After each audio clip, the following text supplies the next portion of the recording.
So this was a switch that I originally was pretty excited for. I'm calling these the Giant Silks because they are an NK silk bottom, milky top, and a giant V5 unwipe stem.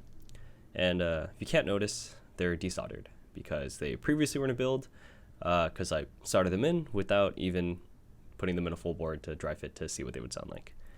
On paper, it seems like be a pretty good switch. It's a long pull unwipe stem, you know, the nylon bottom's pretty smooth.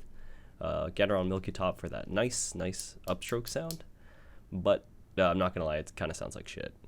It's very dead and muted for the most part, but yeah, I'll play a sound test and you can let me know if my findings are similar.